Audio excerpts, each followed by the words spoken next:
বাংলাদেশে গত বছরের ৫ আগস্টের পর থেকে এক চরম অস্থিরতা বিরাজ করছে। এমন একটা পরিস্থিতি যে এখানে একটা ইস্যু কখনো ৩ থেকে ৪ ঘন্টার বেশি থাকে না। এর মাঝে গত একদিন আগে সেনাবাহিনীর জনসংযোগ পরিদপ্তর থেকে সেনানিবাসে আশ্রয় নেয়া ৬২৬ জনের একটি লিস্ট প্রকাশিত হয়। প্রকাশিত লিস্টের দিকে তাকালে আমরা দেখতে পাই ১৭ নম্বরে প্রধান বিচারপতি ওবায়দুল হাসানের নাম রয়েছে। অর্থাৎ ৫ আগস্ট থেকে তিনি সেনাবাহিনীর আশ্রয়ে ছিলেন। আমাদের সংবিধানে তত্ত্বাবধায়ক সরকার কিংবা অন্তর্বর্তীকালীন সরকারের কোনো বিধান নেই। তাই দেশে কোনো সাংবিধানিক শূন্যতা তৈরি হলে সংবিধানের ১০৬-এ বলা আছে,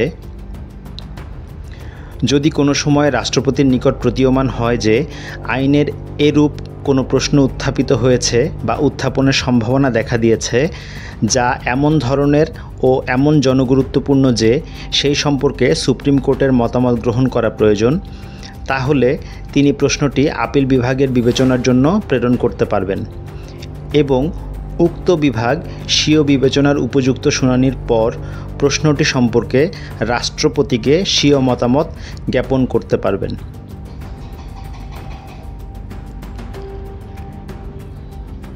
এতদিন জাতি জেনে এসেছে ১০৬-এর রেফারেন্সেই ডক্টর ইউনূসের সরকার শপথ নিয়েছে। এর আগে আইনজীবী মহসিন রশিদ এই রেফারেন্স দেখতে চেয়ে একটি রিট করেছিলেন। চলুন দেখে আসি তিনি তার বক্তব্যে কি বলেছিলেন। আমি আজকের থেকে প্রায় ৩ সপ্তাহ আগে বা ২.৫ সপ্তাহ আগে আপনাদের সামনে হাজির হয়েছিলাম এবং বলেছিলাম যে আমি একটি নোটিশ দিয়েছি। এই নোটিশে আমি সরকারকে এবং রেজিস্ট্রারকে বলেছি যে ১০৬-এর রেফারেন্স, যে রেফারেন্সকে দেখিয়ে ওথ নিয়েছে সরকার, এইটা আমি চাই, আমাকে আপনি দেবেন। এবং এই নোটিশটা দিয়েছিলাম তৎকালীন চিফ জাস্টিস যিনি ছিলেন উনাকেও। এখন আমরা যেটা করেছি, আমরা কোনো রিপ্লাই পাই নাই, চিফ অ্যাডভাইজারের কাছেও পাই নাই, আমাদের আসিফ সাহেবের কাছে পাই নাই, রেজিস্ট্রার জেনারেল কিছু বলে নাই এবং প্রাক্তন চিফ জাস্টিস উনিও কিছু উত্তর দেন নাই, বলেন নাই। কাজে আমাদেরকে এই রিট পিটিশন ফাইল করতে হয়েছে। আমি পিটিশনার এবং আমি মনে করি যে এই যে ১০৬-এর রেফারেন্স ছিল এইটি একটি ভুয়া রেফারেন্স, কোনো রেফারেন্স যায় নাই। আমি বিশ্বাস করি যে কোনো ওপিনিয়ন অ্যাপেলেট ডিভিশন দেয় নাই, এইটা মন্ত্রণালয়ের থেকে বা অন্য কোনো জায়গার থেকে লিখে আনা হয়েছিল এবং সেটাকে ভিত্তি করে জজ সাহেবদের থেকে সই নিয়ে, ওই যে ৬ জন যারা পরে রিজাইন করেছে ওদের থেকে সই নিয়ে এই রেফারেন্স সন্ধ্যা ৭টার সময় এনে ৯টার সময় ওথ হয়েছে। কাজেই যদি রেফারেন্সটা না থাকে এবং অ্যাপেলেট ডিভিশনের রেকর্ডে রেফারেন্স না থাকে, তাহলে এই oath as an interim government কীভাবে ওনারা নিলেন? আমার কথা হচ্ছে যে ইন্টারিম গভর্নমেন্ট আপনারা কেন করতে গেলেন? জনগণ তো আপনাদেরকে ম্যান্ডেট দিয়েছিল। যখন এই অভ্যুত্থান অথবা রেভলিউশন যখন হয়েছে তখন তো আপনার কাছে জনগণের ম্যান্ডেট ছিল, আপনার তো অ্যাপেলেট ডিভিশনের ম্যান্ডেটের প্রয়োজন ছিল না। আপনি কেন জনগণের ম্যান্ডেট নিয়ে একটি ইন্টারিম প্রভিশনাল সংবিধান করে আপনারা ওইটার উপরে কেন ওত নেন নাই? আপনারা এখন একদিকে বলছেন যে আমরা সংরক্ষণ করব সংবিধান, একদিকে আপনি অ্যাসেম্বলি পার্লামেন্ট ডিসলভ করেছেন, একদিকে আপনি কিছু অ্যাপয়েন্টমেন্টস করেছেন। তো কী সংরক্ষণ করছেন? আপনারা জানেন যে যখন প্রাইম মিনিস্টার, বর্তমানে যিনি চিফ অ্যাডভাইজার, যখন উনি দেশের বাইরে যাবেন, সংবিধান বলছে উনি প্রেসিডেন্টের সাথে দেখা করে যাবেন এবং প্রেসিডেন্টকে জানিয়ে যাবেন যে উনি কোথায় কী আলাপ আলোচনা করবেন।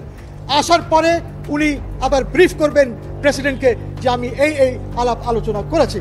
কিন্তু এখানে দেখা যাচ্ছে যে একদিকে সংবিধান সংরক্ষণ করবেন কিন্তু আপনি ওই আর্টিকেলসগুলি মানছেন না। কাজেই আমি যে রিট পিটিশন করেছি এইখানে আমি বলেছি যে ডাইরেকশন দেওয়া হোক যে ওপিনিয়ন যেটা সুপ্রিম কোর্ট বা অ্যাপেলেট ডিভিশন তৎকালীন যেটা দিয়েছে সেটা কোর্টে হাজির করা হোক। আমরা দেখতে চাই যে কী রেফারেন্স ছিল এবং কী ওপিনিয়ন দিয়েছে। সো এই মর্মে রিট করেছি।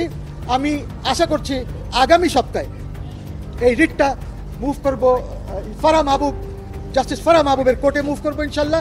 এই সপ্তাহ করছি না, তার কারণ হচ্ছে যে ওই কোর্ট একটু ব্যস্ত আছে, 15th অ্যামেন্ডমেন্ট আর সব কিছু কিছু মামলা চলছে, কাজে এই সপ্তাহ করবো না, আগামী সপ্তাহ। আমার রিট পিটিশনের নাম্বার হচ্ছে 14,041/2024।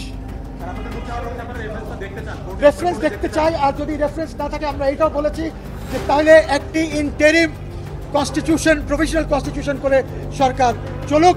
আমার ইউনূস সাহেবের বিরুদ্ধে কিছু নাই, কারোর বিরুদ্ধে কিছু নাই, কিন্তু আমি যেটা চাচ্ছি সেটা হচ্ছে যে কোনো ব্যক্তি রাষ্ট্রের সাথে কোনো ফ্রড করবে না।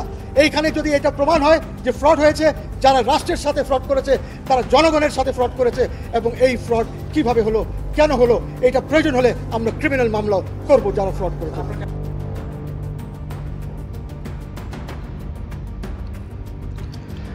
সে সময়ে আইন উপদেষ্টা আসিফ নজরুল বলেছিলেন এটা বঙ্গভবনে আছে।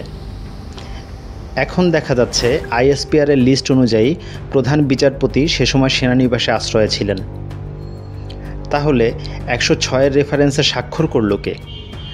প্রধান বিচারপতি তো ছিলেনই না সে সময়। এ বিষয়ে ঢাকা বিশ্ববিদ্যালয়ের শিক্ষক professor doctor Nazmul Hasan Kalimullah sir তার এক সাক্ষাৎকারে বলেছেন, এখানে ক্রিমিনাল অফেন্স সংগঠিত হয়েছে। তিনি বলেন এখানে রীতিমতো সই স্বাক্ষর জাল করার মতো ঘটনা ঘটেছে এবং এটি কোনোভাবেই নৈতিক অবস্থান আর অবশিষ্ট রাখেনি। দর্শক, আপনারা কি মনে করছেন? প্রধান বিচারপতি যদি সে সময় সেনানিবাসেই থাকেন তাহলে রেফারেন্সে স্বাক্ষর করল কে? আপনার মূল্যবান মতামত জানিয়ে লিখতে পারেন আমাদের কমেন্ট বক্সে।